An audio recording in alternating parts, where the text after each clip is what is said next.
Welcome to Damn Good Movie Memories with your host, Brian Davis. This podcast is the cure for your long commute and super boring workday.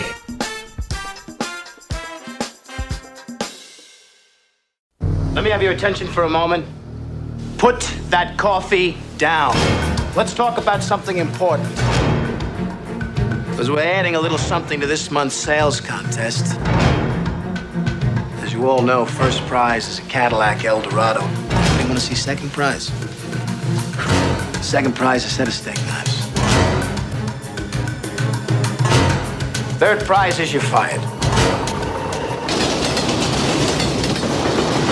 Somebody just stand up and strike back. Somebody should do something to them. Hell exists on Earth? Yes. What can you do?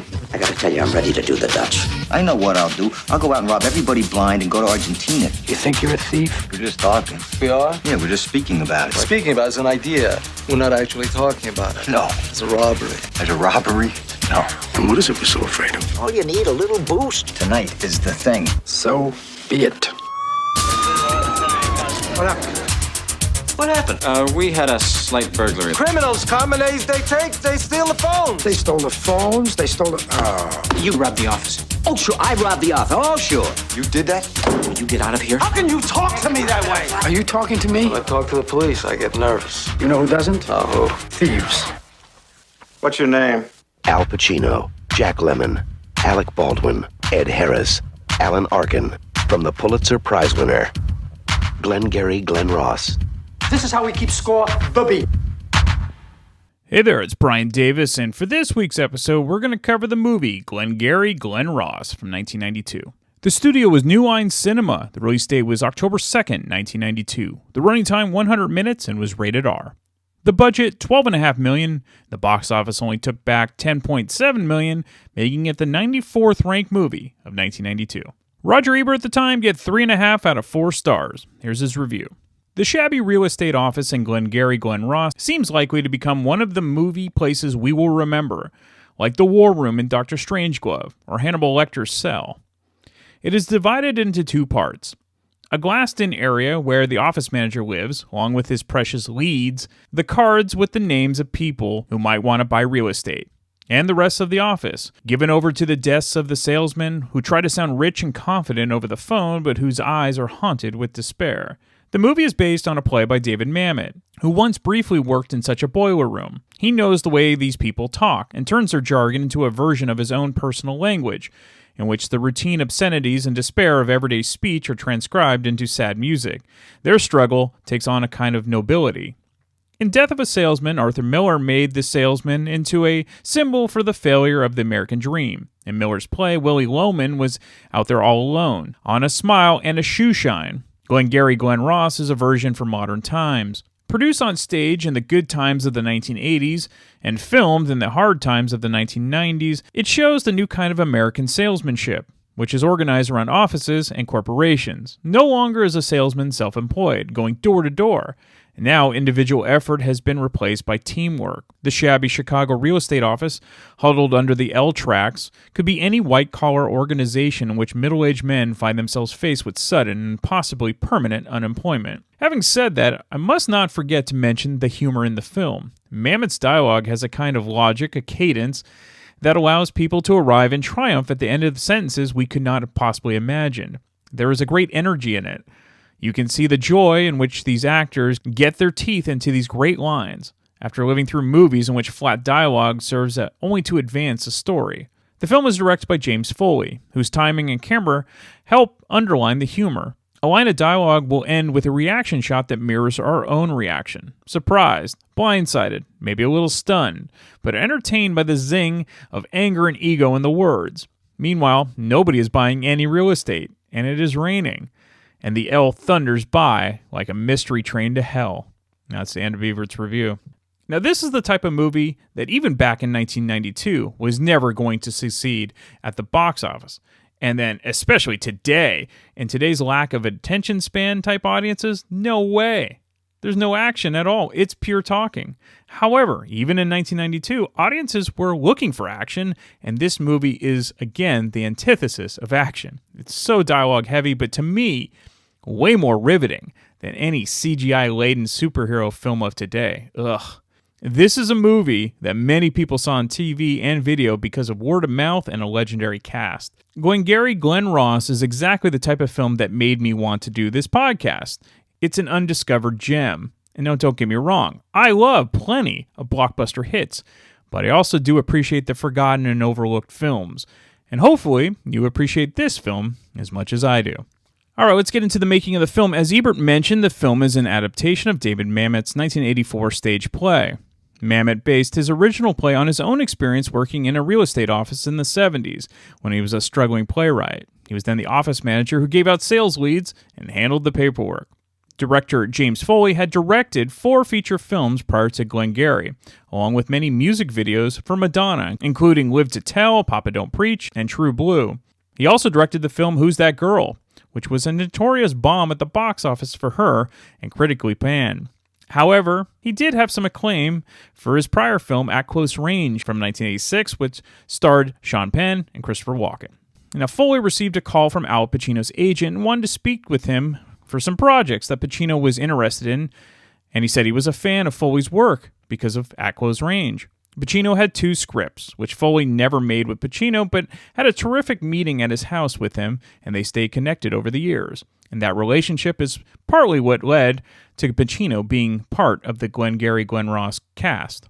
Now, while Al Pacino's stardom never really faded, it was a bit of a different story for Jack Lemmon. He was still appearing in films and was considered a living legend in Hollywood at this point, but he hadn't been in a big hit film in a while. His last big hit would have been 1979's The China Syndrome. Now, he was nominated for an Oscar in 1982 for the film Missing, though it was a modest success at the box office. So having Jack Lemmon co-star with Pacino wasn't met with great enthusiasm from the movie studio at the time, regardless of Lemmon's enormous body of work from the past, which is kind of ironic and eerily similar to the character Shelley that Lemmon plays in Glengarry, a once successful salesman trying to regain his mojo. Foley gave major kudos to Pacino for pushing to get Lemmon cast in the Shelley role, and Pacino had plenty of weight to push around, and the studio listened, and of course, ultimately, it was the perfect casting for that role. While the big names in the film at the time were Pacino and Lemmon, it was the rest of the cast that really made this film gel, and why it worked so well. You had Ed Harris, Alan Arkin, and Kevin Spacey to round out the main cast, and that really solidified everything. Now keep in mind, all 3 of those actors would have a big surge in their careers after 1992, but at the time they were solid character actors. Alan Arkin in particular told Foley that he didn't care about agents or anything, he just wanted to do the film, so he was in. None of the major roles in the film were auditioned. The actors playing the parts were all offered their roles, although Jack Lemmon said he would have been glad to audition for such a good role. Alright, let's get into the film. So it opens with Shelley Levine. Of course, that's Jack Lemmon, and he's talking to his wife on a payphone. Next to him in another phone booth is Dave Moss, played by Ed Harris, and he's complaining about his latest batch of leads to sell. Both Shelley and Dave are salesmen at a company named Rio Rancho Properties, and they sell real estate. The office manager is John Williamson, played by Kevin Spacey. Shelley was once a top salesman, but now he's one of the company's lowest performers. He's also one of the oldest in age at the office.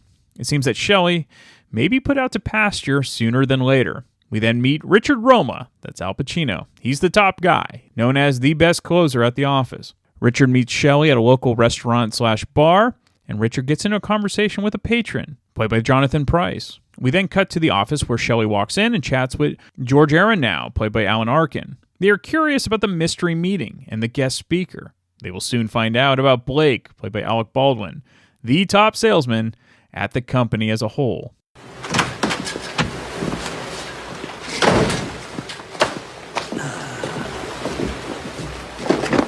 A woman in White Plains on the hook. 5 units, Mountain View, what happens? She has to check with a lawyer. You let her check with a lawyer? What I do? I don't know. Sally. Huh? Who's the guy? Couldn't tell you. I don't like the whole thing, because all I need is a lead. They won't give out. The rich get richer, that's the law of the land. Who belongs to the BM?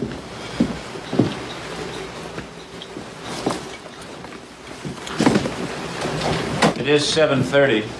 So who is that? And where's Mr. Roman? Well, I'm not a leash, so I don't know, do I? Let me have your attention for a moment. Because you're talking about what? You're talking about bitching about that sale you shot. Some son of a bitch don't want to buy land. Somebody don't want what you're selling. Some broad you're trying to screw, so forth. Let's talk about something important. Are they all here? All but one. Well, I'm going anyway. Let's talk about something important. Put that coffee down.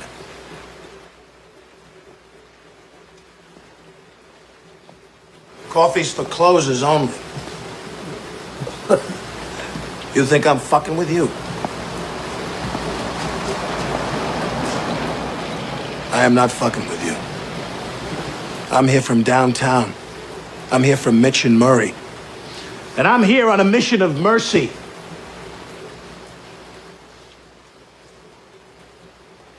Your name's Levine? Yeah. You call yourself a salesman, you son of a bitch? I don't gotta listen to this shit. You certainly don't, pal. Because the good news is you're fired.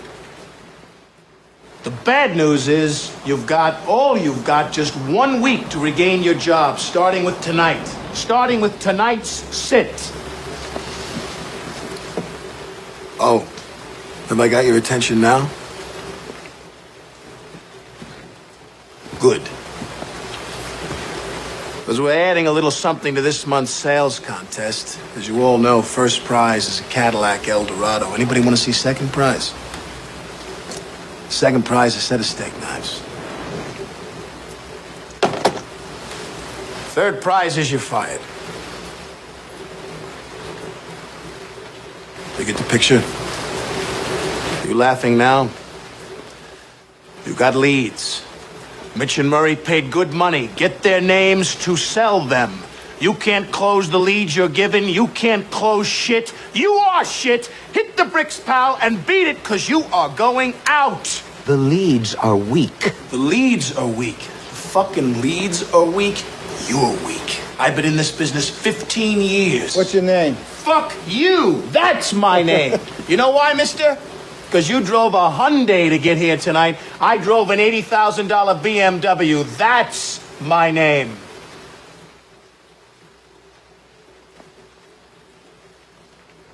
And your name is you're wanting. And you can't play in the man's game. You can't close them. Then go home and tell your wife your troubles. Because only one thing counts in this life. Get them to sign on the line which is dotted. You hear me, you fucking faggots?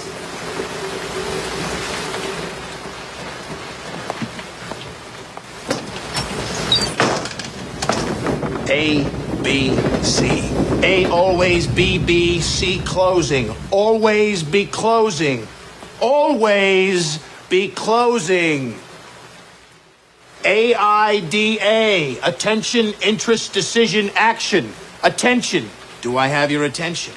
Interest. Are you interested? I know you are, because it's fuck or walk. You close or you hit the bricks. Decision. Have you made your decision for Christ? And action. AIDA. Get out there. You got the prospects coming in. You think they came in to get out of the rain? A guy don't walk on the lot lest he wants to buy. They're sitting out there waiting to give you their money. Are you going to take it? Are you man enough to take it?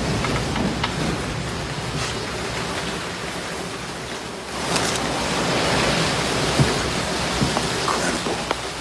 What's the problem, pal? You, Moss. You're such a hero. You're so rich. How come you're coming down here and waste your time with such a bunch of bums? You see this watch? You see this watch? Yeah. That watch costs more than your car. I made $970,000 last year. How much you make? You see, pal, that's who I am, and you're nothing. Nice guy? I don't give a shit. Good father? Fuck you. Go home and play with your kids. You want to work here? Close. You think this is abuse? You think this is abuse, you cocksucker? You can't take this. How can you take the abuse you get on a sit? You don't like it? Leave. I can go out there tonight. The materials you got make myself $15,000. Tonight, in 2 hours, can you? Can you? Go and do likewise. AIDA. Get mad, you son of a bitches. Get mad. You know what it takes to sell real estate? It takes brass balls to sell real estate.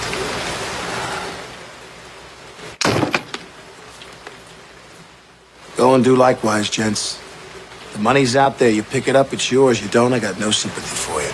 You want to go out on those sits tonight and close, it's yours. Not, you're going to be shining my shoes. And you know what you'll be saying? Bunch of losers sitting around in a bar. Oh, yeah, I used to be a salesman. It's a tough racket.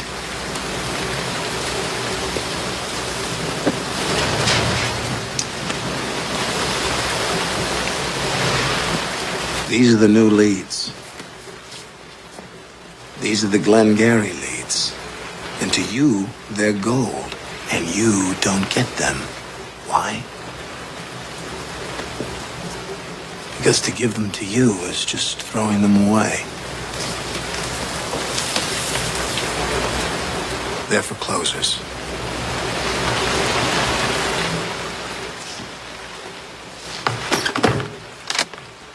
I wish you good luck, but you wouldn't know what to do with it if you got it.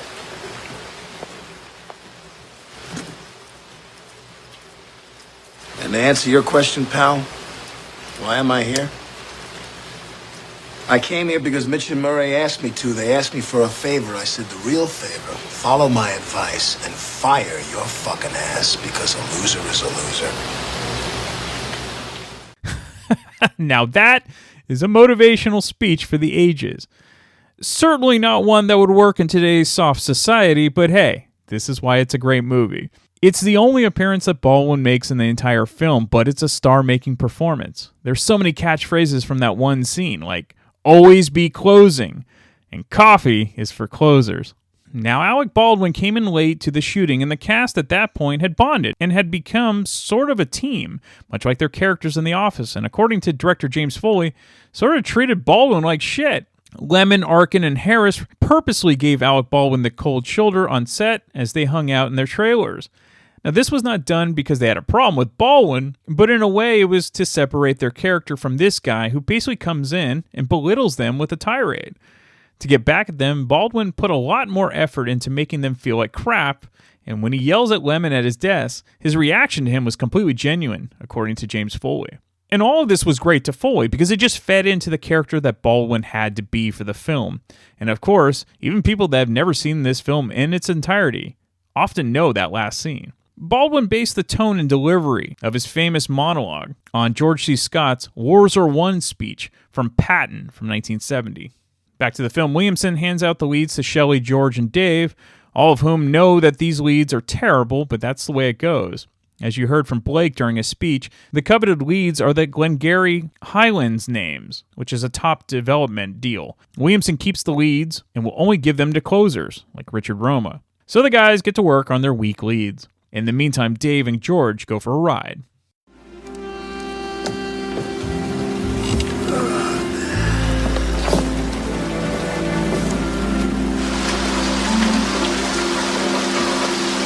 Bunch of fucking nonsense, huh? I can't close them. Nobody can close them. They're old. They're ancient. A bunch of fucking nonsense. Get some jerk to come in there. Sometimes just think, I wonder if I belong in this business. Send a guy out there, no support, no confidence. Then I say, nobody can close them. Then I look at Roma. Fuck Roma. I had a freak, a couple, a little run of luck. The leads are garbage. Then I say, why give him the good leads? He doesn't need them. You going out? Can't. I have to go out. I can't make a sit. You tried? Yeah, something's wrong with me. What is? I can't push through. Hey, get your coat on. You come out with me. Something in me. Forget it. I try. I sure forget it. Come on. I can't close it.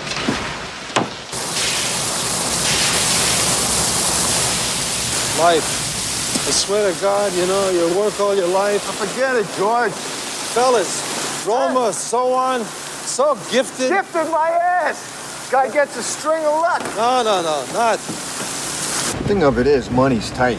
Times are tight. It don't do no good throw this fodder around. Just go out and sell. You can threaten a man all you want. You can't whip a dead horse. Nope. All this garbage, sell 10,000, you win a Cadillac, you lose, we're gonna fire your ass. It's medieval. Yes. It's wrong. Yes. Yes, it is, and you know who's responsible. Who? You know who it is. It's Mitch and Murray, because it don't have to be this way. No. Now look at Jerry Graff. He's clean. He's doing business for himself. He's got this, that list with the nurses. See? You see? That's thinking. Why take 10%? A 10% sales commission? Why are we giving the rest away? What are we giving 90% for? For nothing. For some jerk sit in the office, tell us get out there and close. Go win a Cadillac. Graff, he goes out there and buys. He pays top dollar for the, you see? Yes. For the leads. That's thinking. No, he's got the leads. He goes in business for himself. That's what? That's thinking. Who? Who's got a steady job? A regular job, a couple bucks nobody's touched. Who? Nurses. The Graff goes and buys a fucking list of nurses. $1 grand. He paid $2, I'll eat my hat. 4,000 or 5,000 nurses, he's going wild. He is? Yeah, he's doing very well. I heard they were running cold. The nurses? Yeah. Well, you hear a lot of things. No, he's doing very well. He's doing very well. With River Oaks? River Oaks, Brook Farms, all that shit. Somebody told me, you know what he's clearing himself? 14, 15 grand a week. Himself? That's what I'm saying. Why? He's got the leads. He's got the good leads. What are we? We're sitting in the shit here. Why? Because we got to go to them to get them. Huh? 90% our sales we're paying to the office for the leads. Well, there's the leads, there's the overheads, there's the phones, there's a lot of stuff. What do you need? A telephone? Some broad to say good morning? Nothing. Nothing. It's the leads. The whole thing is the leads. You understand me? You can't sell to a void. You got to get a goddamn person. You get a lead, you get a person. I'll go in there and sell them, huh? Otherwise, what do they want from my life? It's pretty simple. It's the leads. And to prove that theory, Shelley keeps struggling on the phone with every shyster tactic possible. He finally just goes directly to Williamson to beg him for the Glengarry leads. All right, Daddy. Yeah, all right.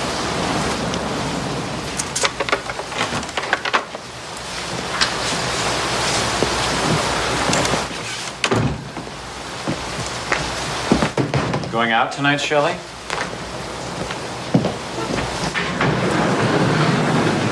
What is this bullshit with a sales promotion? It isn't bullshit, it's the way it is. You're gonna fire the bottom men on the list? That's the way it is, and I don't make the rules. The rules come from downtown. I got a little bit of a problem here, John. I'm closing up the office. We'll come across the street, have a drink with me. I gotta get home. Hey, do me the courtesy, huh? 5 minutes? Just 5 minutes. I am trying to get home for 2 hours. I gotta go minutes? home, grab 1 hour with my kids, come back here, see if any of you John, close how the about 1 contract, minute, take the huh? contract to the bank. How about 1 minute? Huh? What is it? I can't close these leads. Then move on. Don't jump. Hey, don't jump out of your manager bag a second. Huh? It's just two guys talking, am I right? We're just talking. You got the new leads. If you were giving that, just hold on. The Glengarry leads, Mitch and Murray told me are to be assigned only to closers. Yeah, hold on a second. If you give me the good leads... Yeah, Shelley, you blew the last good one. Oh, no. Yeah, hold on a minute, will you, please? I did not blow them. One kicked out. One I closed. You didn't close it. Would you listen to me, please? I closed that cocksucker. His ex. John, his ex. I didn't even know he was married. The judge invalidated it. Shelley. What was that, John, huh? Bad luck. That's all it was. I pray in your life you never find that it runs in streaks. Oh, boy, that's what it's doing. That's all it does. Streaks. I pray that it misses you, and that's all I have to say. I've got to eat. Williamson. Look at the sheets. Look at the sheets. 1987, 88, 89. 6 months in 89. Who's on top? Roman.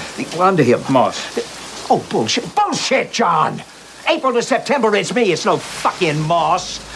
Due respect, he's an order taker. Oh, talk. Woo, talk's a good game, but don't look on the board. It's me. Not lately, it isn't.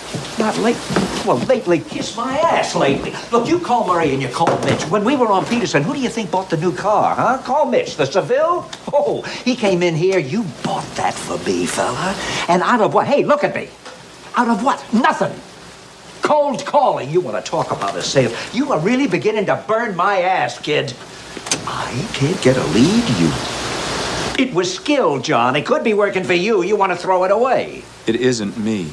Oh, it's not you. Gee, I wonder who it is. Who the fuck am I talking to? Now, look, I need the leads to sell. After the contest, after the 30th. Bullshit after the contest. If I'm not up on that board by the 30th, they're going to can my ass. I need those leads, and I need them now, or I'm out.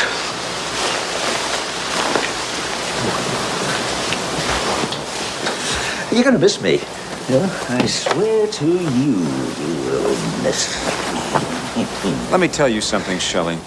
I do what I'm hired to do. You might do the same. Jesus. Now, wait a second. I'm hired to watch the leads, to marshal my sales force. I'm given a policy. My job is to do that. What I'm told. Now, wait a second. Anybody falls below a certain mark, I'm directed. I'm not permitted to give them the premium leads. How do they rise above that mark? With dreck?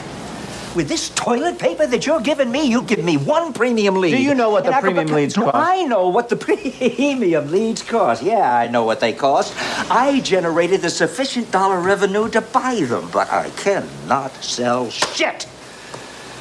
Jesus, and I've seen these before, you know. Christ, I saw these back Homestead. 1985, we pitched these cocksuckers Baywater. They couldn't buy it. They couldn't buy a fucking toaster. They're broke. They're deadbeats. Hey, look, just give me some leads. Don't come out of a phone book, huh? You give me something hotter than that and I can close it. It's just a streak. I'm going to turn it around. Hey, I need your help. I can't do it, Shelley.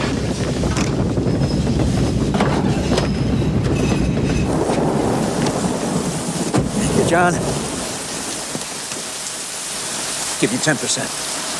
Of what? My end.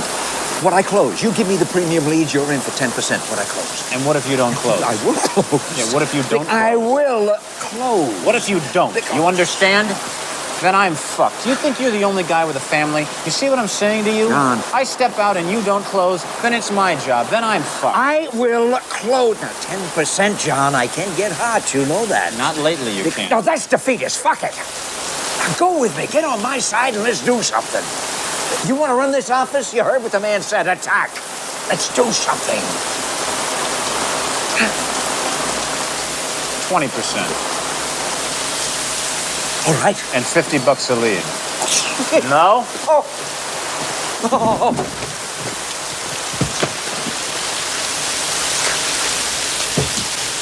Oh.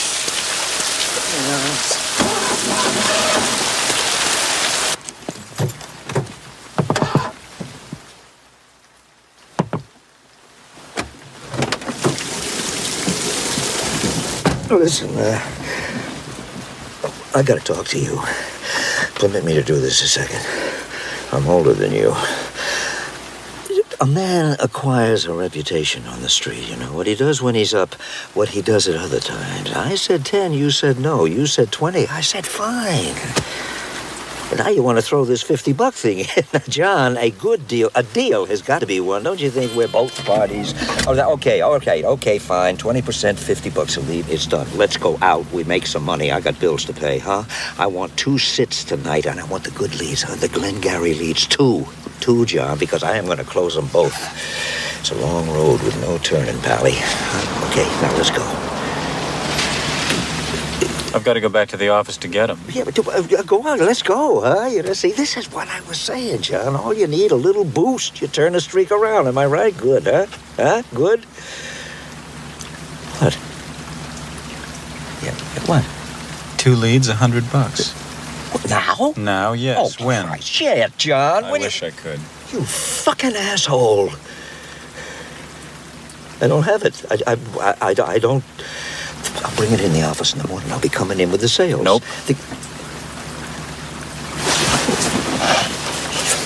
Fucking believe this. All right, here's 20, 30, and oh, come on, Jesus. Here's the 30, and I bring the rest in tomorrow. Now we got to do this, huh, pal? For Christ's sake. No. My daughter. I can't do it, Shelley. Yeah, I got to tell you something, fella. It wasn't so long ago. I just pick up a phone and I call Murray. I got you a job, you know. Hey, Murray, the kid is burning my ass. Shelley, he's gone. You are gone before I'm back from lunch. Bought him a trip to Bermuda once. I've got to go. All right, hey. Give me take 2 more of the old leads. I gave you 2 today. Oh, Christ, one is a bust-out, John, and the other ain't home. Shelley. I promise you, I've been on the phone, I know. No more leads today. 2 per day. You've got yours. Right.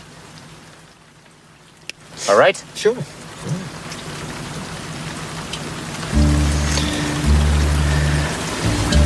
We will do that, other thing.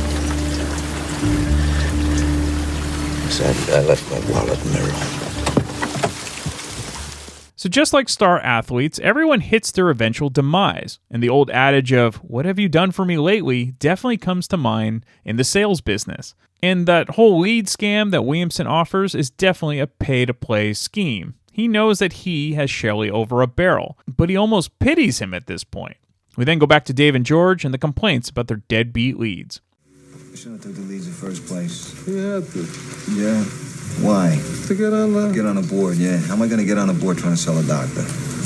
2 regular, 2 chocolate donuts. Give me the same thing to go. And I'll tell you what else. Don't ever try to sell an Indian. I would never try to sell an Indian. Get these names come up. You ever get them? Patel? You ever get them? Well, I think I had one once. You had one. You know it. Patel. They keep coming up. I don't know. They like to talk to salesmen, something. They're lonely. I don't know. They like to feel superior. Never bought a fucking thing. I don't know. Come down the line. Doctors, lawyers, Indians. Times are tight. It's tight. Pressure's just too great. Man can't work. All of them. You go in the door. I gotta close this fucker or I don't eat lunch or I don't win a Cadillac. We work too hard, George. Remember when we were selling Glen Ross Farms?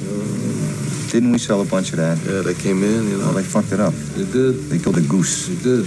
And now... Stuck with this. Stuck with this fucking shit. This shit. It's too... It is. You get a bad month, all of... You run this... They put you on this board. Some contest board. It's not right. It's not right to the customers. I know, it's... Wait, hey... What did I learn as a kid on Western? You don't sell a guy 1 car.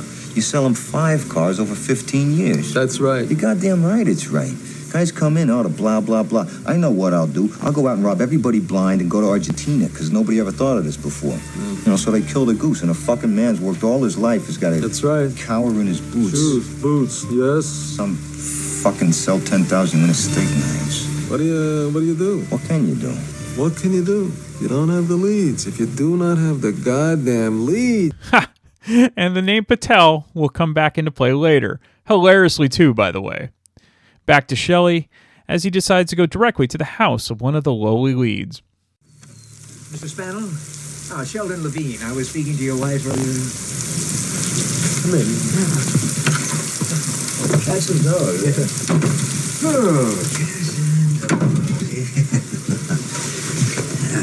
Oh, I see you're interested in fishing. Oh, well, I fished myself many years. Muskie, Wisconsin. Ooh, beauty. Where's the missus? Not at the PTA. Ah. What was this in reference? Well, I spoke to your wife earlier on the phone. I'm in town with Rio Rancho. Yes, I'm sorry. She said you had some award. Yes, I was speaking to the people in my sales organization, my representatives in this area. Right. Now, Mr. Spannell, your name is Larry. Do you mind if I call you Larry? Right, Larry. We had a consultant, and he made me an offer. He offered me $230,000 to promote a sales plan, you see. A plan to present our investment opportunities at Rio Rancho to the public. Well, I said, hell, let me save you the $230 and pass the savings along to the investors. Now, my people immediately said, whoa, how do you do that? How can you present investment opportunities without television, without magazine ads? I said, you take something this good, you go to a man, has invested in the past, you go to him direct and offer the money to him. Rebate. And don't give it to this expert. Huh? So you're here to sell me some land? No, I wouldn't try to sell you land. I leave that to the salesmen, the people who want to own land. I think something has to be fed, watered, and painted, but don't invest in it. And that motto has stood me in good stead. Just call me Shelley. I have never been afraid of familiarity. I'm walking out the door. I've got to pick up my wife at the... Let's take my car, huh? We'll pick her up together. Spoke to the little woman on the phone. Can't wait to meet her. No, we're going over to our relatives. Oh, she didn't say anything. I'm sure she forgot. I'm on a plane to Florida. Well, I'm so sorry if we put you out. No, you didn't put me out. And I'm just trying to think, Larry. You know, that's the only parcel that I've got. You know what I'm going to do? I'm going to go back to the computer. I'm going to pull another one, and we're going to speak to your relatives, too. Now, come on. You're a busy man, Larry, and so am I. My God, I'm in the act of giving a gift away. Look, I don't want to buy land. I don't want to invest in land. I have nothing. She took the call without my knowledge. I have no business that I wish to transact. Oh, hey, I don't want to tell you how to handle your wife. Well, my wife filled in a form, and we have been plagued for the last year by... That's the situation that I'm trying to eliminate, Larry. No. Do you understand? Thank you, no.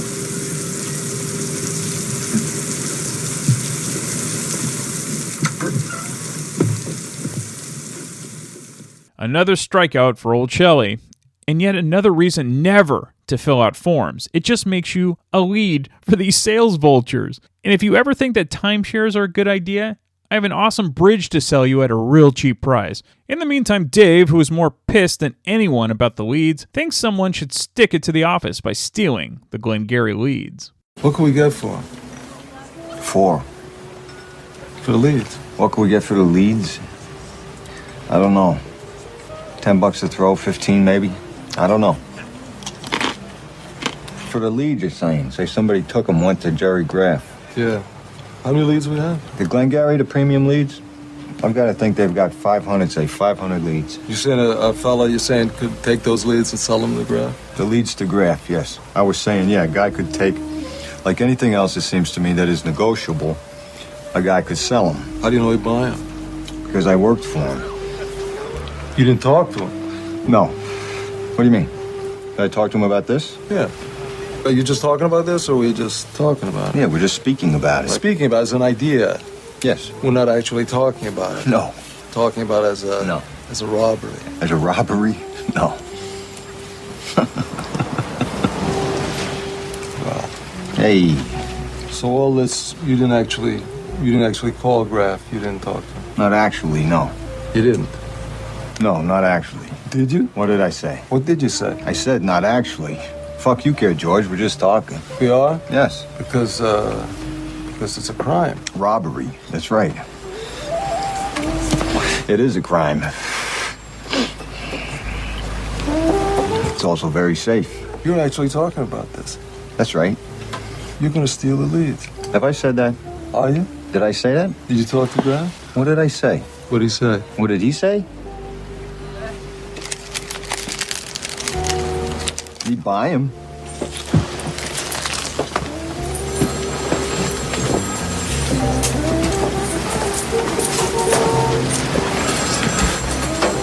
You're gonna steal it? You're gonna steal the Glengarry leads and sell them to Graff? Yes. What's he gonna pay? He figures there's 500 leads at, say, $10 a piece. That's $2,500 each. Each? Each? That's right, George. You always saying me? You and me. Yeah, that's exactly what I'm saying. $2,500 a piece, you and me, for one night's work in a job with Graff, working at premium leads. Job with Graff? Is that what I said? Give me a job? He could take you on, yes. Now, you might be wondering at this point, what the hell happened to Richard Roma? Well, being the master salesman that he is, well, he's doing some work to close a deal with the guy he met at the bar earlier in the film. All train compartments smell vaguely of shit. It gets so you don't mind it.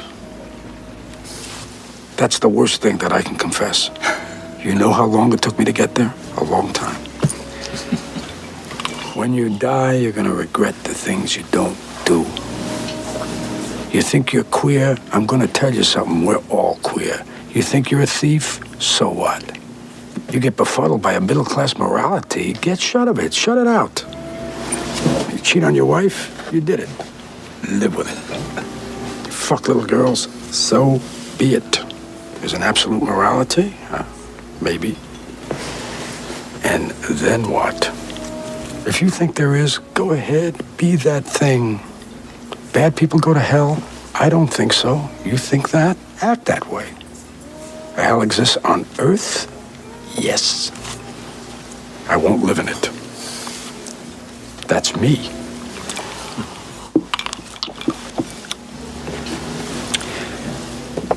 Did you ever take a dump made you feel like you just slept for 12 hours? Did I? Yes. I don't know. Or a piss.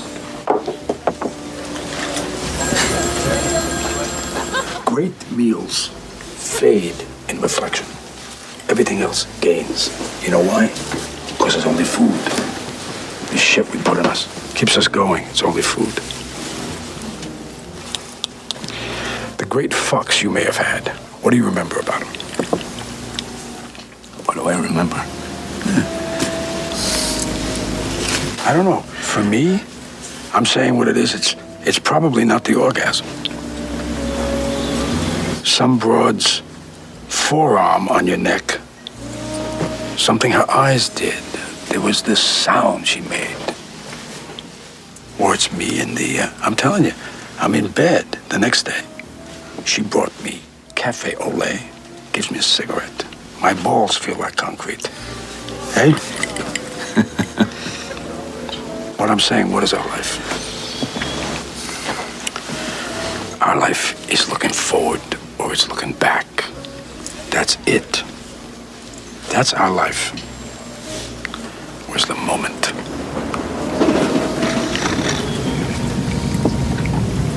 And what is it we're so afraid of? Loss. What else? The bank closes. We get sick. My wife died on a plane.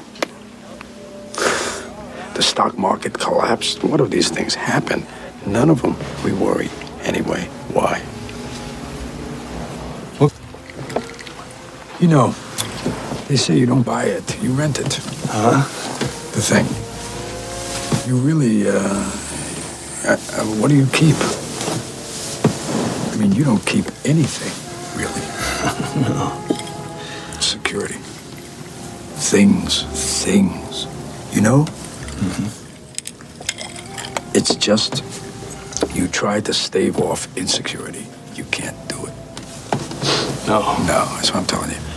Stocks, bonds, objects of art, real estate. What are they? An opportunity. To what? To make money? Perhaps. To lose money? Perhaps. To indulge and to learn about ourselves? Perhaps. So fucking what? What isn't? They're an opportunity. That's all they are. They're an event. A guy comes to you, you make a call, you send in a card. I have these properties I would like for you to see. What does this mean? What do you want it to mean? You see what I'm saying? Things happen to you. Glad I met you. I'm glad I met you, James. I want to show you something. It may mean something to you. It may not. I don't know. I don't know anymore. What is that? Florida. Glengarry Highlands. Florida. Bullshit. And maybe that's true. And that's what I said. But look at this. What is this? This is a piece of land. Listen to what I'm going to tell you now. And that's why Richard is the best closer in the office. He can talk and keep your attention. Plus, having a few drinks with the mark isn't a bad idea either. Well, the next day, it seems that Dave's prophecy or plan about having the weed stolen came true, as the office was robbed. And of course, the weeds were taken. Now, Richard is only concerned that his sale with the bar patron was filed, and that he wins the prize Cadillac for most sales in the month. Where are you going? To the restaurant. What do you fucking care? Aren't you going out today? With what, John? With what? Well, answer me. They stole the Glengarry leads. They stole Rio Rancho. I have the stuff from last year's file. Oh. Your nostalgia file. Oh, great. That's great, because, you know, I don't have to... you want to go out today? I don't have to eat this month. Great. Give him to me. Bring him. Come on. Fucking Mitch and Murray gonna ship a... What am I going to do all month? The thing of it is, you know, were the leads insured? You think? What? Were the leads insured? I don't know, George. Why? Because if they weren't, I know Mitch and Murray... What? They'll be upset. That's right. You're right. He said we're all gonna have to talk to the guy. To the cop. Great. We have to talk to the cop. Another waste of time. A waste of time. Why? Why? Because they're not going to find the guy. The cops? Yes, the cops. No. The cops aren't gonna find the guy? No. Why do you think so? Why? Because they're stupid. Where were you last night? Where were you? Where was I? Yeah. I was at home. Where were you? At home. See? Were you the guy who broke in? Was I? Yes. No. Then don't sweat it, George. You know why? No. You have nothing to hide. When I talk to the police, I get nervous. Yes. You know who doesn't? No, who? Thieves. But I don't know what I'm gonna tell them.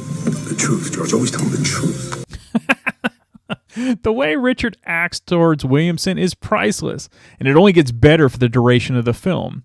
Pacino is just getting warmed up. Next is probably one of the funniest scenes in the film when the good old last name of Patel comes back from earlier. Oh, Patel? Ravadam Patel? How am I going to make a living on these deadbeats? Where'd you get this from, a morgue? Look, come on, what's the point? What's the fucking point? In any case, I gotta argue with you. I gotta knock heads with the cops. I'm busting my balls, sell your dirt to deadbeats. Money in the mattress. I come back, you can't even keep the contract safe. I gotta go out and fuck this shit. I'm gonna go out and reclose last week's stuff. No. The word from Murray is leave him alone. He needs a new cig, he'll go out himself. Murray is gonna go out?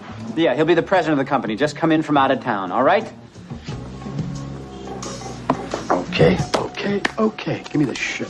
I'm giving you 3 leads. 3? No, I count 2. There's 3 leads there. Patel, fuck you. Fucking Shiva handed this guy $1 million, told him sign the deal. He wouldn't sign. And the god Vishnu too into the bar. Fuck you, John. You know your business, I know mine. Your business being an asshole. I find out whose fucking cousin you are. I'm gonna go to him and figure out a way to have your ass. Fuck you. I'm waiting for the new leads. Absolutely priceless. After Richard's rant, Shelley comes in incredibly chipper as he just closed the deal for $82,000. To him, he's now back and ready for more. Dave, of course, is a bit defensive about the police questioning him, which makes him very suspicious. And he takes it out on Richard, who acts as cool as can be while Dave rants and raves. Fucking asshole. What? They beat you with a rubber bat. Cop couldn't find his dick 2 hands on a map. Anybody talks to this asshole's a fucking asshole. I'm gonna turn states? Fuck you, Ricky. I ain't going out today. I'm going home. I'm going home because nothing's accomplished here. Anybody talks to this guy. Guess what the machine did? Fuck the machine. Mountain View, 8 units. Cops got no right to talk to me that way. I did not rob the place. Did you hear what I said? Yeah, he closed the deal. 8 units, Mountain View. You did that? Yeah. Fuck you. Guess who? When? Just now. Guess who? You just this morning? Harriet and blah blah Nyborg. You did that? Yeah, $82,000. Those fucking deadbeats. My ass. I told him, hey, listen to this. Hey, I don't want to hear your fucking war stories. Fuck you, Dave. I said you have to believe in yourself. Give me a lead. I'm going out. I'm getting out. You must Oh, fuck the leads. I'm going home. Hey, fuck me, Bruce. How do you believe in yourself? We haven't got a lead. Why not? They took him. Hey, the fucking garbage any case. Oh, goddamn. You know, you look around, you say, this one has so-and-so, I got nothing. Well, why? Why don't I get the opportunities? Did they steal the contracts? Fuck you, kid. Harriet, I want to tell you something. The fuck is that supposed to mean? Will you shut up? I'm telling him something. Can we get some coffee? How you doing? Fine. Uh-huh. If anybody's going out, I could use some coffee. Now, you do get the opportunity. Fuck is that supposed to mean? You do get the opportunities. You get them as I get them, as everybody Ricky, gets them. that I don't care they stole the contracts. Now, I got them in the kitchen. I'm eating their crumb cake. What does that mean? It means, Dave, you haven't closed a good one in a month.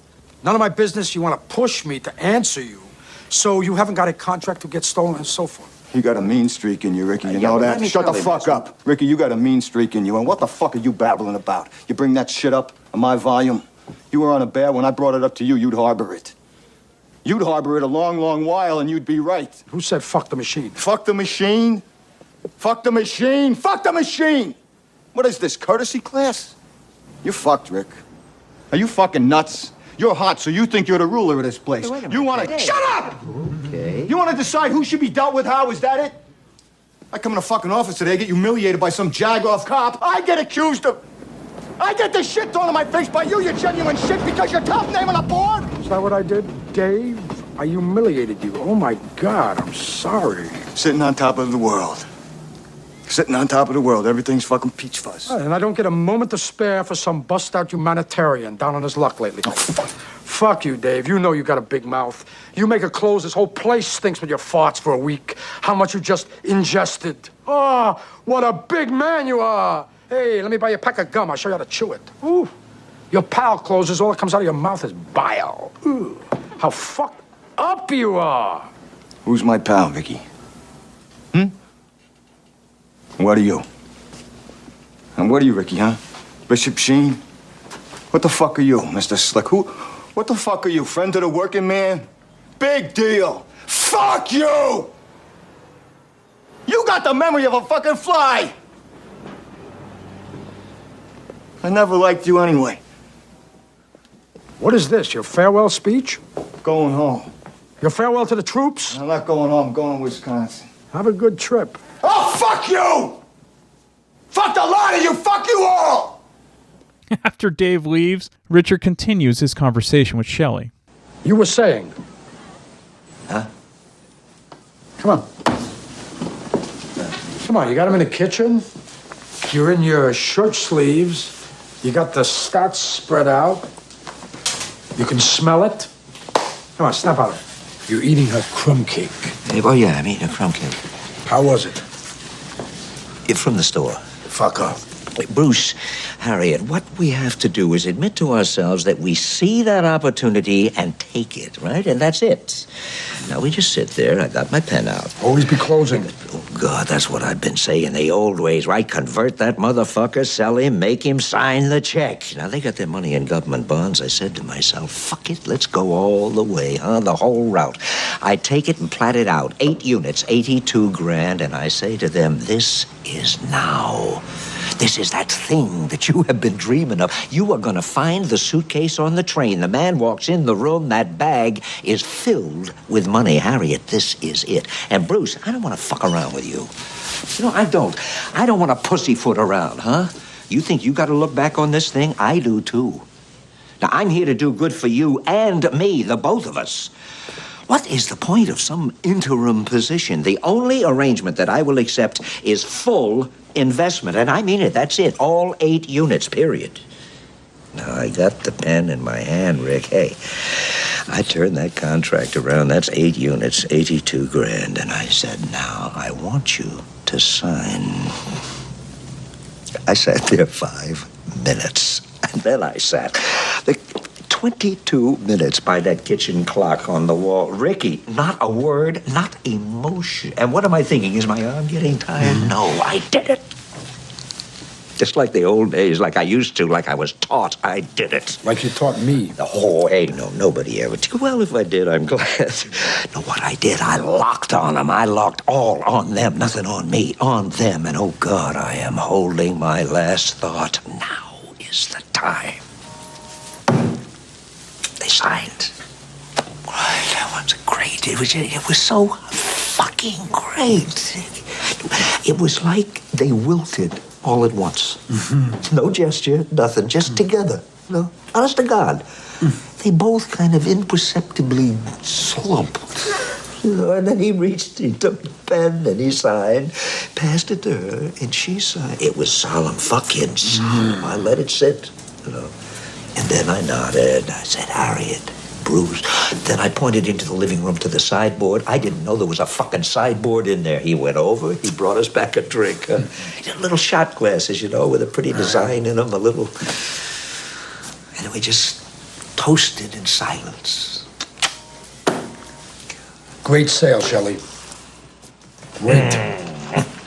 Oh, fuck! Hand me out! Come on! After chatting with Richard, Shelley gloats to Williamson and berates him at the same time about how he can't run the office properly.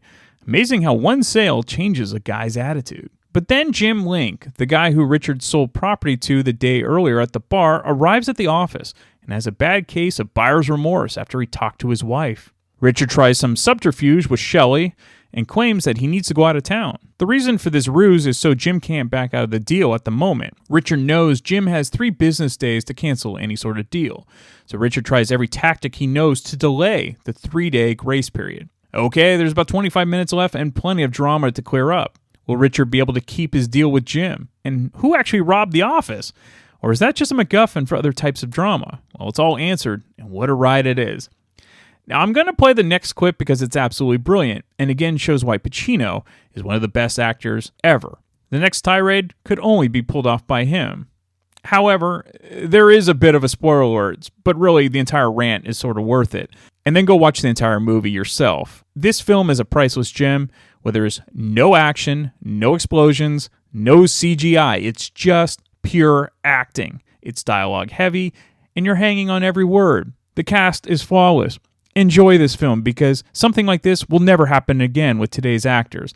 Star power is definitely a thing of the past. Now here's the clip. You stupid fucking cunt.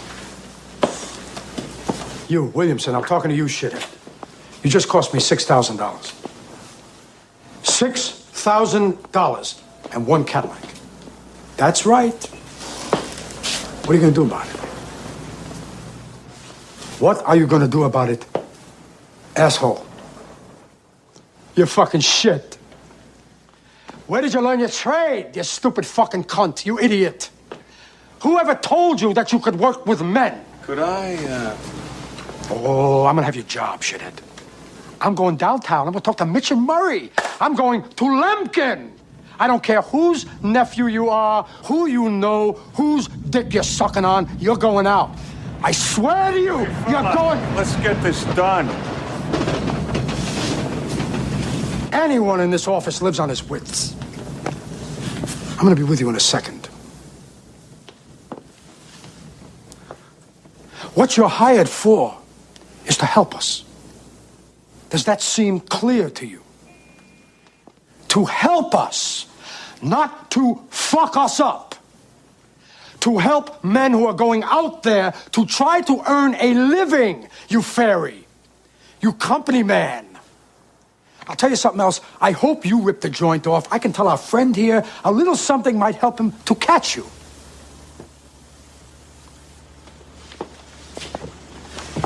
You want to learn the first rule you'd know if you ever spent a day in your life? You never open your mouth till you know what the shot is. You fucking child. So Pacino's performance was so notable in this film that in the early 2000s, many crank callers used clips from the film to make hilarious calls, like this one. Hello? Guess who? Hello? Guess who? Guess who? Well, answer me. You just cost me $6,000. What? $6,000. Really? Yes. What can I do for you? What time do you have? It's 12:22. That's right. Who is this? What am I going to do this month? Who is this? My name is Richard Roma. And what can I do for you? You just cost me $6,000. I cost you $6,000. Yes. How? Where were you last night? Where was I supposed to be? You got the wrong number. Oh, what a big man you are. Hey, let me buy you a pack of gum. I'll show you how to chew it. Ooh. What a sick man. Fuck you. Yeah, that's what you gotta try so I can crack your fucking head. How fucked up you are. Yeah. Calm down. I straighten you out. Where the fuck are you? Hello? Where was I? I was at home. Who is this? Where did you learn your trade, you stupid fucking cunt, you idiot? Look, I gotta go before I get really mad and then I fucking hunt you down. You fairy. Yeah, you fairy. You fucking queer.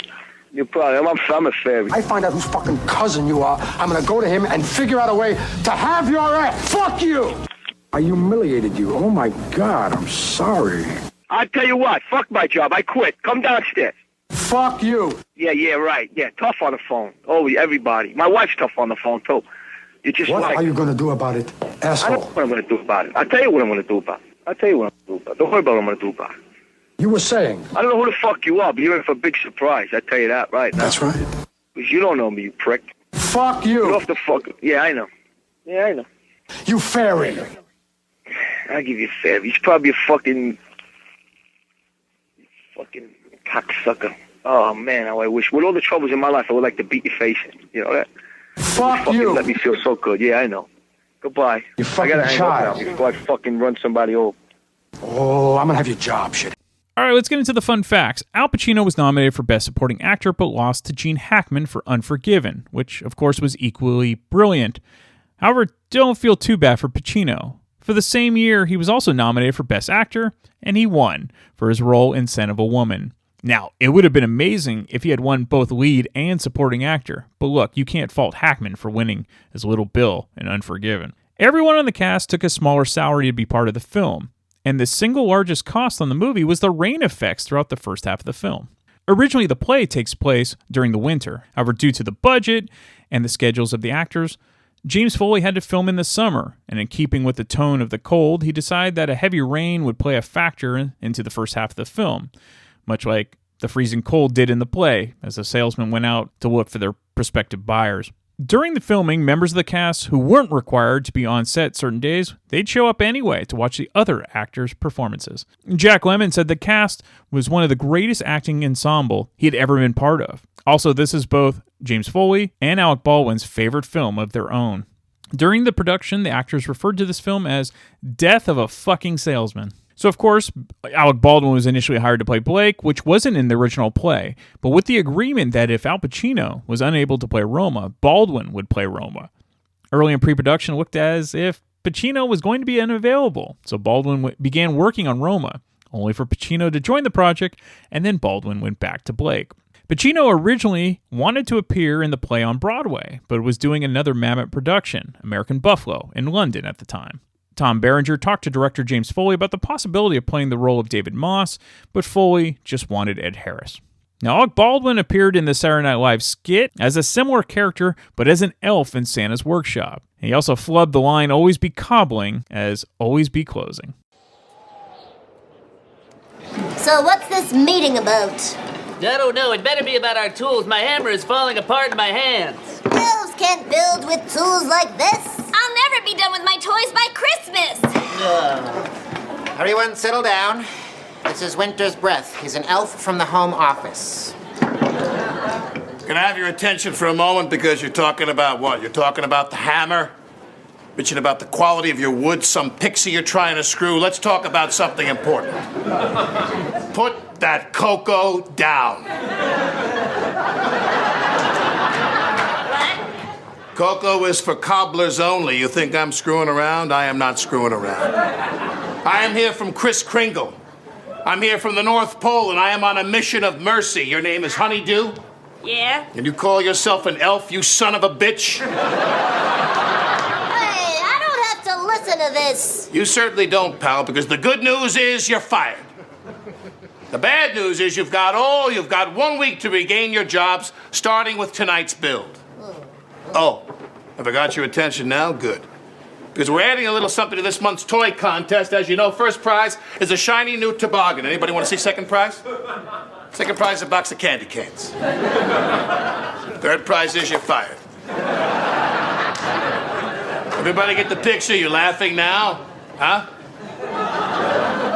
You got tools. Santa paid good money for those tools. You can't build with the tools you have. You can't build garbage. You are garbage. Hit the bricks, pal, and beat it because you are going out. Hey, our tools are weak. Your tools are weak. The effing tools are weak. You're weak. I've been in this business for 615 years. Hey, what's your name? Screw you. That's my name. And you want to know why, mister? Because you rode a hedgehog to work, and I got here on a talking moose. That's my name. Remember, boys and girls, always, A always, B, B, C, closing. Always be always be cobbling, always be cobbling.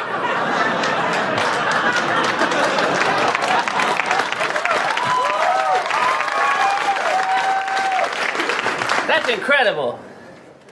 What's the problem, pal? Well, I mean, you're such a hero, you're so rich. Why are you coming down here and wasting your time with a bunch of bums? You see this gumdrop? You see this gumdrop? This gumdrop costs more than the mushroom you call a house. You see, pal, that's who I am, And you're nothing. Nice guy, I don't care. Good father, elf for you. Go home and play with your kids. You want to work here? Cobble. I can sit here tonight with the tools you got, make myself 15 train sets tonight in 2 hours. Can you? Can you? No. Get mad, you sons of bitches, get mad. You know what it takes to be one of Santa's elves? It takes brass balls to be an elf. The tools are out there. Build with the tools. You don't? I got no sympathy for you. And you know what you'll be saying? Bunch of losers sitting around the reindeer shed, drinking fermented dew out of acorn caps. Oh, yeah. I used to be one of Santa's elves. It's a tough racket. These are the new tools. Whoa. These are the new Glengarry line of power tools. And to you, they're gold, and you don't get them. Why? Because to give them to you is just throwing them away. They're for cobblers. I wish you good luck, but you wouldn't know what to do with it if you got it. And to answer your question, pal, I'm here because Santa asked me to be here as a favor. I said the real favor, follow my advice and fire your elfin ass because a loser is a loser. Oh, and one more thing. You all get holiday bonuses. It's still Christmas. All right, we have a special guest, and that is Lindsay, who hasn't seen this movie in a really long time, but I think you can guess she enjoys it as much as I did. So let's get her take on it, and then I'll be back next week to talk about yet another random movie from my DVD collection. Okay, welcome back, and I think coffee's definitely for you, because you're a closer. I'm a closer. I don't even drink coffee. Well, maybe, then get a set of steak knives. Can I have a Cadillac instead? Do you want a Cadillac? What would be the car today? What would they give you, a Tesla? Yeah. I don't Probably know. a Tesla. I just can't imagine A how. Cybertruck. Yeah, go look that up, folks. The That's Cybertruck. the Cybertruck. But all right, well, it's Lindsay. Welcome. Hi, Brian. Hi, everybody. Yeah, this movie, if it was made today, they'd probably just make it an office of all females. And yeah, because there's not. We just noticed there's only one female in the entire film. She works in the restaurant. Yeah, she's the Kochek lady. gal. Yeah. In any case, this film, I mean, it didn't do well at the box office. I know why, because it is basically a play, and it's all dialogue. There's zero action at all. But I don't know about you, I'm enthralled by every word that everyone says. Well, especially Pacino. I think it's great. I mean, obviously, Pacino won a Best Supporting Actor and deserved it. Award for this, and he really was amazing. It's a really great film. It can get a little tiresome in parts. As much as I love Jack Lemmon, the desperation of his character is kind of annoying. Like, I know but he plays it so well. Yeah. I mean, he's supposed to be this old school guy who's like kind of a little bit washed up and on his last leg. He plays that so well, I'm quite literally irritated by him. So maybe that makes him super exceptional in the role. His parts get a little tedious, but I think that's part of the point. Pacino really just kind of makes you laugh. Yeah. Well, Pacino is just brilliant. Well, he's wholly inappropriate and all the things you could not do in a film. Everyone's inappropriate. Even back then, everyone's inappropriate. I mean, this is the worst job ever. Yeah, this is 92. Yeah. This was made? I mean, this is exactly why I would never want to be in sales. Well, this is also like, in my head, this is like bottom feeder sales. Like, this reminds me of like the penny stocks, right? Yeah. Like, this is the Wolf of Wall Street not getting successful. That kind of like crappy environment to be trying to sell in and like scrape a living. Yeah. It's bottom feeding. Yeah. I mean, pretty much most people remember this film for, well, one scene in particular, and it's in the beginning. Baldwin kind of steals the show and just in the beginning. But also, I mean, Pacino's got a bunch of scenes, but specifically when Kevin Spacey's character blows the deal for him with Jonathan Pryce, he just goes off on him on a tirade of all tirades. Absolutely. I mean, and everyone remembers, well, not everyone, a lot of people remember Always Be Closing, ABC, which was Alec Baldwin's first speech. Right. So there are a lot of very kind of culturally referenceable moments in this film that people may not even realize. Yeah. Like, I could see where someone would think some of this came from a different film and maybe not this one, right? So, well, yeah, I think people they might think this was in Son of a Woman or something like that. Some of the lines in there, but did Wall Street have that? I mean, Did Wall they have Always Be Street. Closing? No, Wall Street had like Greed is Good. Greed is Good. And Okay. things like that. But this is very similar in some aspects to that type of movie. Pacino's character is a lot like Michael Douglas's character. Gordon Gekko. Yeah. Except Gordon Gekko was pretty successful. Gordon Gekko is in the multimillionaire where Richard Roma could eventually get there, but he's more of the bottom feeder. He's like the top of the bottom feeder. Exactly. Yeah. Whereas, actually, Baldwin's character is more like Gordon Gekko a little bit. Yes, where he's, making $970,000 in 92. Right. We looked it up. What the equivalent is. No, we didn't. We looked up. No, we looked up how much $5,000 would be. Okay. Which would be about $11,000 for stealing the money. So it's like more than double. So it would be safe to say that if he was making $970,000, it'd probably be like $2 million or more. Yeah. In today's, double or whatever. Yeah.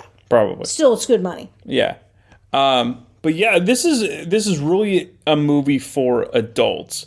Like, you just have to sit and pay attention. And I'm not big into Broadway or watching plays, but for some reason, this movie does it for me. I think it's because every single actor in this film is top notch. Yeah. Lemmon, whether you like his character or not, I think only Jack Lemmon could really pull, because that's what Jack Lemmon used to play. It was kind of that nervous, He was great at it. He was so good at it, he was actually annoying me. Right. We already mentioned Alec Baldwin. Alan Arkin's great. He's almost annoying at times. Sort of understated. Ed Harris is kind of like, he's just angry the whole time. He's angry at everything. Kevin Spacey pretty much always plays probably how he is in real life. So, and then not to mention Jonathan Pryce as Richard Roma as Mark. As Mark, if you will. And one of the things that was so interesting about this film is that when the leads came in, they were on index cards. I was like, what? They're physically on it. So one of the things that's interesting to me about this is that it's pre-internet, it's pre-digital age. They were not working on computers. They were working off of phones. They were truly old school salespeople. And landlines. And payphones. Yeah. And I would imagine it is really hard. Right? It's really hard to do this kind of work. I mean, not everybody who's in sales was like Wall Street. Well, you think of it now, and if someone were to call you on the phone, there's no way you're probably going to. I mean, back then, I guess people. I wouldn't even pick it up. No, people are more apt to. Well, you have caller ID. See where it's coming You have from. caller ID now. You didn't have caller ID back then. No. So I guess people would actually take an actual. Well, it's like if somebody came to your door, there's no way I'm going to buy anything. Do you know how many people for my job will message me on like LinkedIn? And that's try like the cold these calling, ploys, or they will find my work address. One of my most favorites recently came from some dude at a Canadian company that's like, hey, I caught you smiling at me. I know you did it. And then he kind of went on, and I'm like, oh my God, first of all, ew, I would never, ever respond to this. But it made me read a little bit more because I'm like, what the hell is this guy talking about? Yeah. And then they'll leave you messages on your phone. And I mean, today it's easy. You just choose not to call them back. Like you never have to, pick it up, or you can see these numbers. I'm like, Ontario? I don't know anybody in Ontario. Like, I'm not getting this.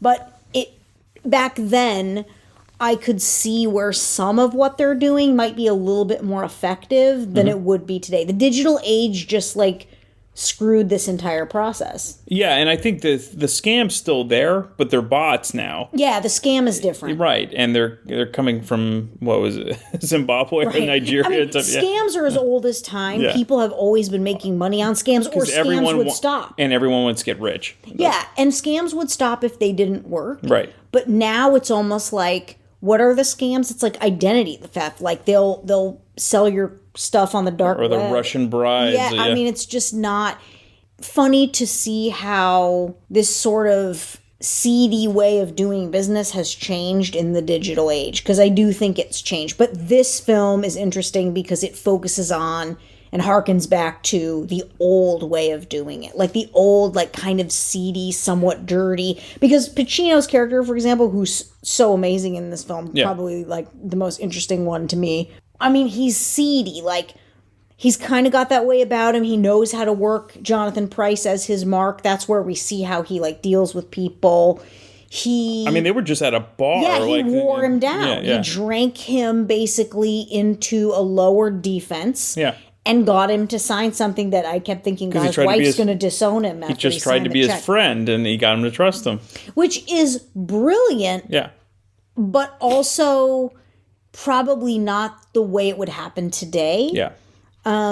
It would almost be like you'd be digitally taken advantage of. I think it's harder to do this in person now. I would say the equivalent of what still happens for this type of calling. I know what you're going to say. Timeshare. Yes! I knew you were going to say Timeshares, I don't care if we get hate mail or bring it on, are the biggest scam to date. I mean, there are businesses that are in business just to get you out of a timeshare. Oh, we hear the radio ads all the time about it. Yeah. There is no reason, and send me the hate mail, but you're not going to win this one.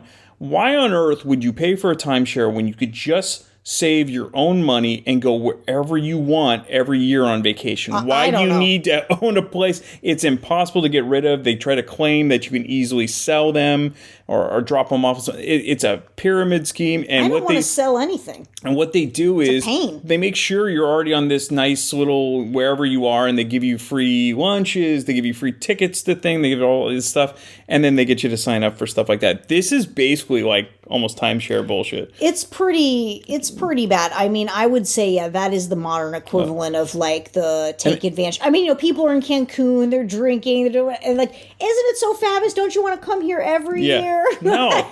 I remember being at a concert. It was like a festival concert, and then them trying to, they'd be in a booth somewhere. But it's amazing. There really is a sucker born every minute.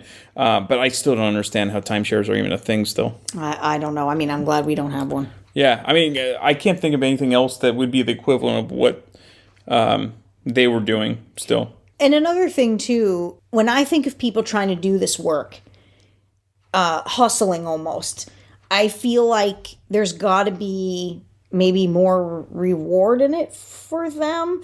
Like, again, maybe these set of numbers... steak knives, isn't it? Well, I mean, there was an El Dorado at the top of the food chain, but I guess my thought here is, if you're going to have to hustle that hard, it seems like you'd want the hustle to be worth it. And for whatever reason, all these guys are miserable. Yeah, they're all miserable. The payoff is not that high. I mean, what fascinated me is the whole El Dorado thing. You're going to give these guys what then might have been worth a $30,000, $25,000 car then for these kinds of shitty sales. That I didn't really make a lot of sense to me. I mean, they do get a commission, obviously. Yeah, but even their commissions seemed kind of low. So I guess my thought was, if you're going to be asked... Well, what's the commission? Do we know how much? Is it 5% or was it... Well, didn't Pacino say he made... What was it? Was it $12,000?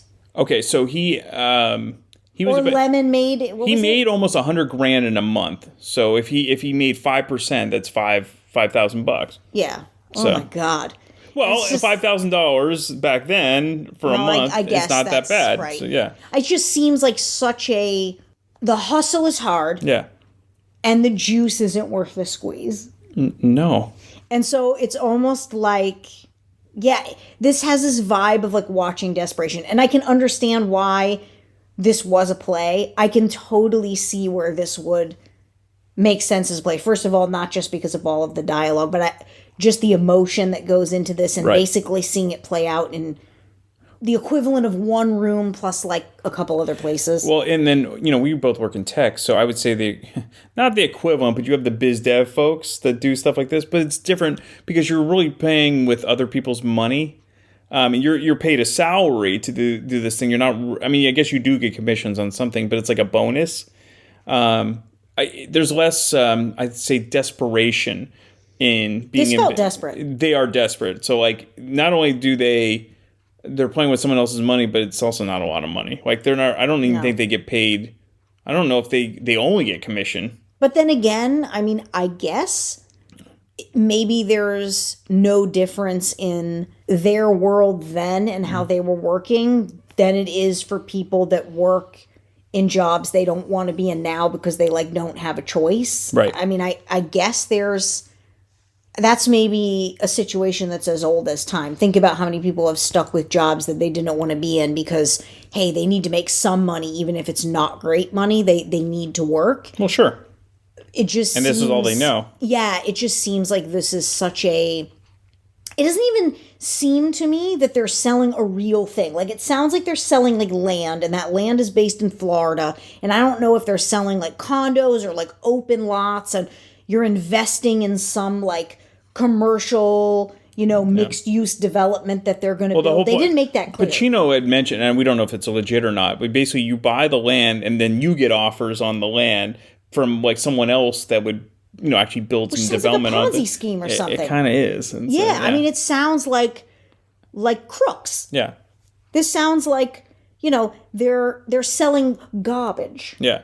Well, I think, there used to be the bottom of the barrel was used car salesman. That's sort of like a trope, right? And actually, I don't, car salesmen today, I don't even know if their job's that difficult. It's not. Used cars are worth a lot of money today. Well, it's a hot because market. of the internet, going in what you can negotiate or not negotiate. I don't know if there's a lot of negotiation still going on with used cars because they already know. Everyone knows going what they're in. Worth. Yeah, Kelly Blue Book. You can easily do that, and anyone can do that.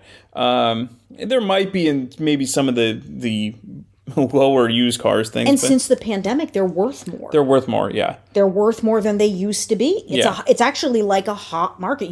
I don't know this for a fact, but I'm wondering if you have more negotiating power on a brand new car than you do on a used car. I don't know. And then there's those... someone should write and tell you. It's not Carfax, but CarMax, where there's no haggling at all. You come in with the price is what the price is. Right, and take it or leave it. Yeah. And then they do your trade-in. And it's a better system, actually. Well, yeah, because or they have people that, like, drop the car you can buy the car online and literally have it dropped off at your house. That's insane. So this movie's interesting in the sense of there is a plot, and the plot's to figure out who basically stole the Glengarry leads. But it's almost like, without giving away, you find out who did it at the end, but it almost doesn't matter. Like, you're in this ride just to kind of see a day in a life of these guys' misery. It sounds awful. Yeah. I mean, like, every minute of their, frenetic and sort of and really tirade it's one night discussion and one morning. Painful, right? Like, every minute of what they're doing, you're sitting there and going, oh my God, I don't want to, like, that's the last thing in the world I want to do. Like, could you imagine every month you're just being berated by... And I guess that maybe that's another thing that hasn't changed. Yeah. Maybe the life of a salesperson is that hard. I mean, I'm very familiar with being in certain businesses I've worked in the past where there is a stronger sales component, and it was known that at a certain time of the year, if you didn't make your numbers, you should be nervous. Yeah. Like, you have a quota, you know what the quota is, you need to make the quota. If you're not making the quota, es no bueno. It's like not good for you to do that. So in a way, that element of this, that even hasn't changed since the 90s. It's the same thing. Right. I don't know. It just felt interesting to see how almost criminal in a way. It seemed like they were selling crap. Yeah. Like, this wasn't even, I wasn't even sure by the end what they were selling was a real thing. It seemed like some fake thing. But I think that's a great part. It didn't matter what they were selling. It was all about selling. It was all about selling. And that's another thing watching this, even though we're watching actors act, these salesmen are actors. The whole thing's an act. The whole thing is an act, When Jonathan Pryce wanted to get out of the deal, Pacino could see him entering, and he quickly grabbed Jack Lemmon, and they almost did like a routine. They did. They acted right in front of the They were improvising in front of him. And it was great because they kind of knew each other, and they could play off each other. That which was kinda, cool. Yeah. They're almost as much, actors as they are criminals in a sense. And frankly, that's what salespeople are. Yeah, They're acting. Well, I mean, how else are you going to do it? I guess I've always felt like the best salespeople I've ever known, the ones that aren't selling you. Exactly. The ones that felt most legitimate were so good at their acting job. It didn't feel like they were acting, and it didn't feel like they were selling. They just sort of naturally did it without feeling forced. These guys were the ones that felt like they were trying to con a mark. Right. But to me, the best salespeople I've ever seen are the ones that make it seem so smooth and make so much sense that it's like sleight of hand. You almost didn't even see it coming, and they almost didn't have to try. These guys were trying really hard. Yeah.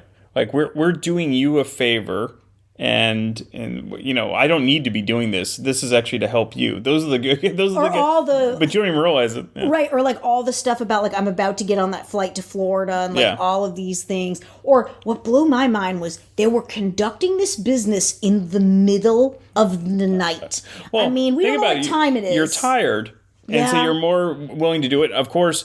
Getting people at bars is smart because you're probably drinking. Their defenses are down. Absolutely. Or talking to, back in the day, especially if the women were older. Yeah. Talking to anybody who's older, they're coming from a different time. They may have a more built-in level of trust with people from back in the day when people used to go door to door. Yeah. Used to sell things at your doorstep, like Avon, or I'm not joking, like knives or vacuums or fudge. Remember, we just didn't we just hear a thing about that? Yeah. And so that used to be stuff people would do. Yeah. And it was more acceptable back then. I'm actually shocked people still go door to door. I don't know how they do it. I remember one guy came to me and I'm like, you guys even still do this? This is archaic. Yeah. And they're like, no, because it was for internet. And I'm like, really? Like, that's, how do I even, well, you can't trust anyone today. I won't even open my door. And so, like, I mean, even if they're legit, I'm like, this seems ridiculous that you'd be coming to my door trying to sell me. You knew, like, what is it, a month ago or something? Somebody knocked on my door in the night. I'm like, I'm not even going to look and see who it is. That could have been something. It's 9 o'clock at night. You're not, I mean, I don't get to sell in a vacuum or want to borrow, I don't know, a pie cutter or whatever. It's, now you're so on guard. I don't even know if door to door works. But people still do it, and especially if you're a kid, like, you could probably still get away with it. I guess I'm scared for kids going up to random people's doors. Like, if it was my kid, I wouldn't. Well, I remember growing up, we had to sell magazines for some Girl Scout cookies. Yeah, for some bullshit like items. It was like a free. I remember the grand prize. This is great, but it was better than the steak knives. You got a free limo ride to Taco Bell. No, you did not. I shit you not. That was. I remember the kid that won it. Did they pay for the Taco Bell? Yes. Okay. Yeah. So it was a limo ride plus the taco. Yeah, I mean, at least did you get everything? $10. Oh, yeah, at least $10. So yeah. So it was only $10. It was a limo ride plus $10 to Taco Bell. Well, that was probably 357 tacos. But back then, the funny part, they probably made.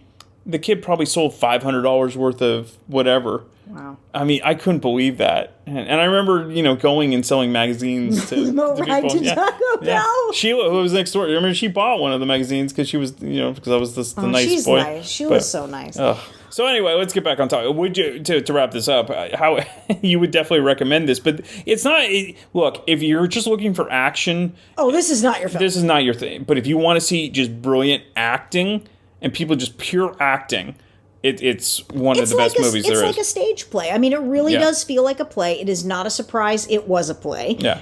It feels a lot like a play, but it's incredibly really well written. acted. Yeah. I mean, I will admit there are moments where you're like, okay, but that's not to disparage the acting. I think the acting is very, very strong. It's worth seeing for sure. This is a classic. This is a really great film with really solid acting, and it would play, I think, just as well on a stage. I would have loved to see this live. Well, let me put it this way: there's not like Death of a Salesman, sort of. Sure, if this movie couldn't be made today, not because people wouldn't see it. Could you name one actor that could replace Pacino or Lemmon or Baldwin or Arkin? Nobody today would be. And as much as we can get into his personal life. There's not one person that could replace any of those guys and be better, and that would be as enthralling. Pacino alone, I'd watch this just for Pacino's scenes. I mean, they were all really solid. I can think of other films that every one of those guys was in that I think is an absolute brilliant film. And even Jonathan Pryce. I just watched a great series on Netflix season called 3 Body Problem, and highly recommend. But I would say that they are all so good and such masters of their craft. This is a great film. If for no other reason to see all of those classics as an ensemble, as an ensemble in one film, doing what they do really, really well, each one of them. Yeah, they were great. And I mean, again, they're all amazing. Pacino to me is though gold. There is probably We would look not at a moment. every time Pacino came on. I just see you like this broad smile, like every word you said. And I'm an East Coaster, and I'm from the tri-state area, and so to hear like the New York and I'm always sort of drawn and fascinated, fascinated by people from where I'm from, and he's so, of all of them, he really is the most emblematic of like what I picture home, doing that job at that time in the world, to be like kind of this no bullshit kind of guy. Ed Harris is from Jersey, so he seemed like kind of East Coast too. Oh yeah, he was great. Accent dead on. Yeah. I just love these guys. Alan Arkin, right when we were watching this, I said how amazing he is in Little Miss Sunshine. I can't even. That film is so awesome. Alec Baldwin's just a classic. Kevin Spacey's amazing. Jack Lemmon, my gosh, I mean, nailed that desperate sales. I mean, look, Lemmon's probably a hero to all these guys. Well, at that point. He was the old school he's guy, the elder statesman, the one that they at one point looked up to. He's the machine. Yeah. Machine Levine. Well, and in real life, he was, he'd been acting since the 50s, so. Well, I mean, he was certainly the elder statesman of the group. The group, yeah. Absolutely. But I would say, yes, watch this, but understand, completely devoid of action, basically takes place in just a couple of venues. But if you want to see all these greats doing the thing that they do really, really well, they do it in this film. That's right. Coffees for closers. Coffees for closers. Yeah. I like it. Always be closing. Yeah. ABC. If you enjoy this podcast and are an iTunes user, please do the show a favor and head on over to the official iTunes page for Damn Good Movie Memories. Be sure to leave a rating and a review. This will allow the show to appear higher in the algorithm and spread the joy of this podcast to the masses. If you are not an iTunes user, you can still listen and subscribe on Podbean at damngoodmoviememories.podbean.com. Be sure to like us on Facebook under our Damn Good Movie Memories page. You can also listen to a limited number of episodes on YouTube. I hope you enjoyed this week's episode, and be sure to tune in next week for an all-new episode of Damn Good Movie Memories.